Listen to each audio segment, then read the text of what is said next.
பெருமாளும் சரணாகதியும். பெருமாள் பக்தி நெறியில் சரணாகதி தத்துவம் முதன்மையாக சொல்லப்படுகிறது. தன்னை சரணடைந்தவர்களை பெருமாள் கைவிடுவதில்லை, கை தூக்கி விடுகிறார். ராமாயணத்தில் விபீஷண சரணாகதி வருகிறது. ராவணனது அநீதி சார்ந்த செயல்பாடுகள் காரணமாக அவன் மேல் வெறுப்பு கொண்டது விபீஷணனின் பக்தி மனம். ராவணனான தன் அண்ணனை விட்டுவிட்டு ராமபிரானான அண்ணலை சரணடைந்தான் அரக்கன் விபீஷணன். அது முழுமையான சரணாகதி. தன்னை ஏற்றுக்கொள்ளுமாறு வேண்டினானே தவிர தனக்கென்று அவன் எதையும் வேண்டவில்லை. ஆனால் தன்னை சரணடைந்தவர்களை உயர்த்தாமல் விடுமா பரம்பொருள்? ராமபிரான் விபீஷணனை இலங்கையின் அரசனாக்கி மறைந்தான் என்கிறது ராமாயணம். பாஞ்சாலி சூதாட்ட அரங்கில் தன் வலிமையை நம்பி தன் இருக்கரங்களால் ஆடையை பற்றி பாதுகாத்தவாறு கண்ணா கண்ணா என கதறினாள். அப்போது கண்ணன் அருள் செயல்படவில்லை. ஆனால் ஒரு கட்டத்தில் தன் வலிமை மேல் உள்ள நம்பிக்கையை விட்டுவிட்டு கடவுள் அருளில் பூரண நம்பிக்கை வைத்து இருக்கரம் கூப்பி கண்ணனை மனமுருகி அழைத்தாள். அப்போது செயல்பட தொடங்கியது கண்ணன் அருள். பகுதி சரணாகதி அல்ல, பூரண சரணாகதி தேவை என்பதை புலப்படுத்தும் நிகழ்ச்சி இது என பூரண சரணாகதியின் பெருமையை எண்ணி பாஞ்சாலி சபதத்தில் வியந்து பாடுகிறார் மகாகவி பாரதியார். நீயே சரண் என்று தன்னிடம் முழுமையாய் புகழடைந்தவர்களை பாதுகாக்கும் பொறுப்பை பரம்பொருள் ஏற்றுக்கொள்கிறது. தன்னை சரணடைந்தவர்களை பாதுகாப்பதிலும் அவர்களை உயர்த்துவதிலும் அது மகிழ்ச்சி கொள்கிறது என பாடுகிறார் பாரதியார். சரணாகதி செய்து பரம்பொருளிடம் முழுமையாய் நம்மை ஒப்புக் கொடுப்பதால் உடனேயே நமக்கு கிடைக்கும் மன நிம்மதி. எல்லாவற்றையும் கடவுள் பார்த்துக் கொள்வார் என்ற எண்ணம் அடிமனதில் தோன்றும் போது கவலைக்கு இடமேது? கவலையற்ற நிம்மதியை தவிர வாழ்க்கையில் அதற்கு இணையாக பெறக்கூடிய இன்னொரு செல்வம் என்ன இருக்கிறது? கவலையற்று நிம்மதியாக வாழ்வதுதானே மனித வாழ்க்கையின் குறிக்கோள். கவலை இல்லாமல் வாழ வேண்டுமானால் கடவுளின் திருவடிகளை சரணடைய வேண்டும் என்ற கருத்தை வள்ளுவமும் வலியுறுத்துகிறது என அறிவுரை கூறுகிறார் திருவள்ளுவர். சரண் என்ற சொல்லுக்கு தாழ் அல்லது திருவடி என்றே பொருள். வள்ளுவர் சொல்லும் தாழ் செய்தல் என்பது சரணடைதலே. கவலைப்படும் ஒவ்வொருவரும் கடவுளை முழுமையாக சரணடைந்து விட்டால் பின் கவலைக்கு இடமில்லை என்கிறார் மகாத்மா காந்தி. என்னிடம் வக்காலத்து கொடுத்துவிடு, உன்னை நான் பார்த்துக் கொள்கிறேன் என்கிறார் குருதேவர் ராமகிருஷ்ண பரமஹம்சர். வக்காலத்து கொடுத்தல் என்றால் முழுமையாக ஒப்புக் கொடுத்தல் என பொருள். ஆனால் பெருமாளிடம் பூரணமாய் சரணடையும் பக்குவம் எல்லோருக்கும் வருவதில்லை. அத்தகைய பக்குவம் யார் யாருக்கெல்லாம் இருக்கிறதோ அவர்களெல்லாம் பாக்கியசாலிகள். பெருமாளின் கிருஷ்ண அவதாரத்தில் கண்ணனின் லீலைகளில் ஒன்று கோவர்த்தனகிரியை கண்ணன் தூக்குதல். அவ்விதம் தூக்கிக் கொண்டு 7 நாட்கள் நின்றானாம் கண்ணன். துவாபர யுகத்தில் கண்ணன் செய்த அந்த செயலால் நிகழ்ந்தது கோவர்த்தனகிரி.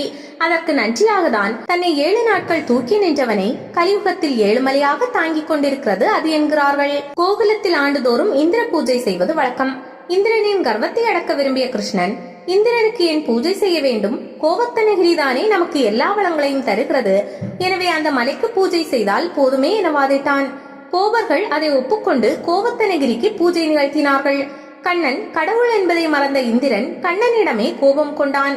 கோகுலத்தை அழிக்கும் எண்ணத்தில் வருண பகவானை ஏவி கடும் மழையை பொழிய செய்தான்.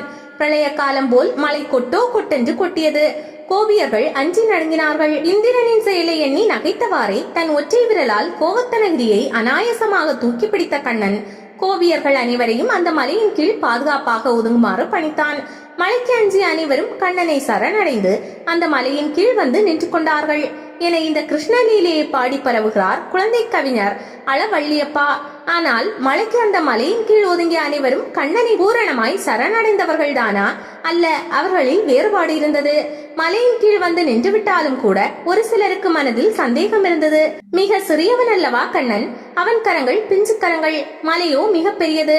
எத்தனை நேரம் இந்த மலையின் பாரத்தை தாங்குவான் அவன்? நாமும் கொஞ்சம் கை கொடுப்போம் என தாங்களும் கையை தூக்கி மலையை தாங்க முற்பட்டார்களாம் அவர்கள். என்ன அகங்காரம்! மானிடர்களால் மலையை தரையிலிருந்து தூக்கி தாங்க முடியுமா என்ன? அந்த செயலை அனாயசமாக செய்வதாலேயே கண்ணனை கடவுள் என புரிந்து கொள்ள வேண்டாமா? கடவுளின் வலிமையா சந்தேகப்படுவது? எனவே அத்தகையவர்கள் மனம் பூரண சரணாகதி செய்யவில்லை. ஆகையால் அவர்கள் சஞ்சலத்தில் ஆழ்ந்தார்கள். அவர்கள் மனதில் முழுமையான நிம்மதி பிறக்கவில்லை. வேறு சிலர் இருந்தார்கள். அவர்கள் வேறு விதமாக நினைத்தார்கள். இந்த சிறுவன் இப்போது இந்த மலையை தாங்கி பிடித்துள்ளான் என்பது உண்மைதான். இது பெரிய சாகச செயல்தான். ஆனால் இவனால் எத்தனை நேரம் இப்படி தாங்கிக் கொண்டிருக்க முடியும்? மழையோ விடாமல் பெய்து கொண்டே இருக்கிறது. இவன் கைவலித்து திடீரென்று மலையை கீழே வைத்து விட்டால் இதன் கீழ் நிற்கும் நம் கதி என்ன ஆவது? இப்படி எண்ணி அவர்கள் மலையின் அடிப்பகுதி நிழலிலிருந்து வெளியே வந்து மலையிலேயே நனைந்து நின்றார்கள். அடுத்த கணம் மழையின் கடும் வேகத்தை தாங்க மாட்டாமல் மறுபடி மலைக்கு கீழே ஒதுங்கினார்கள். மறுபடி அதே பழைய சிந்தனை. மலையை கண்ணன் கைவலித்து கீழே வைத்து விட்டால் என்ன செய்வது? மீண்டும் மலை நிழலை விட்டு நீங்கி வெளியே போனார்கள். இப்படி போவதும் வருவதுமாக இருந்த அவர்கள் மனதிலும் பூரண நிம்மதி பிறக்கவில்லை. ஆனால் கண்ணனை முழுமையாக நம்பிய பலர் அந்த கூட்டத்தில் இருந்தார்கள். அவர்களுக்கு கண்ணன் தங்களை காப்பாற்றுவான் என்ற பரிபூரண நம்பிக்கை இருந்தது. அவர்கள் மனம் ஊசலாடவில்லை. கண்ணன் அருகில் பாதுகாப்பாக நின்று கொண்ட அவர்கள் கண்ணனின் அழகை கண்ணால் பருகினார்கள். வெளியே பொழியும் மலையை ஆனந்தமாக வேடிக்கை பார்த்தார்கள். அவர்களைப் போல் சரணாகதி செய்யும் மனப்பக்குவம் நமக்கும் வர வேண்டும். எவ்வளவு துன்ப மழை பொழிந்தால்தான் என்ன, பெருமாளின் மலையளவு கருணை நம்மை கட்டாயம் காப்பாற்றும் என்ற திடம் நம் மனதில் ஏற்பட வேண்டும். பெருமாளோடு தாங்களும் மலையை தாங்க கையை உயர்த்தினார்களே, அது அகந்தை. யாரோடு போட்டி போடுவது? கடவுளுடனா? இயலுமா அது? அப்படிப்பட்ட அகந்தை உள்ளவர்களுக்கு ஒருபோதும் நிம்மதி கிட்டாது. கடவுள் மலையை கீழே வைத்து விடுவாரோ என உள்ளும் புறமுமாய் நடந்தார்களே, கடவுள் மேல் முழு நம்பிக்கை வைப்பதில் வாழ்நாள் முழுவதும் அவர்களுக்கு சந்தேகம் இருந்து கொண்டே இருக்கும்.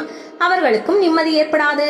முழுமையாய் சரணடைந்தவன் எல்லாமே கடவுளின் லீலை என புரிந்து கொள்வான். அவன் நிம்மதி அடைவான். அவனிடம் சஞ்சலமும் இல்லை, ஊசலாட்டமும் இல்லை. அவனே பாக்கியசாலி. ஆனால் இறை பாதுகாப்பை பொறுத்தவரை அது எல்லோருக்குமே கிட்டுகிறது. கடவுளுக்கு துணை செய்வதாய் அகங்காரம் கொண்டவர்களுக்கும், கடவுளின் வலிமையில் சந்தேகம் கொண்டவர்களுக்கும், கடவுளை முழுமையாய் சரணடைந்தவர்களுக்கும் இறை பாதுகாப்பில் எந்த மாறுபாடும் இல்லை. இறையருள் எல்லாரையும் காத்துக்கொண்டே இருக்கிறது. இறையருளை மானிடர்கள் உணர்ந்து கொள்வதில்தான் வேறுபாடு நிலவுகிறது. அந்த வேறுபாடு காரணமாகவே சிலர் நிம்மதி அடைகிறார்கள், பலர் நிம்மதி இழக்கிறார்கள். பெருமாளின் அருள் நம்மை காக்கும் என்பதை அடிமனதில் ஆழமாய் நம்பி அவன் தாளை பூரணமாய் சரணடைந்து வாழ்ந்தால் நம் வாழ்வில் நிம்மதிக்கு குறைவே இருக்காது. சரணாகதி தத்துவத்தின் சாரம் இதுதான். தனக்கு உமை இல்லாதான் தாழ் சேர்ந்து மனக்கவலை மாற்றுவோம்.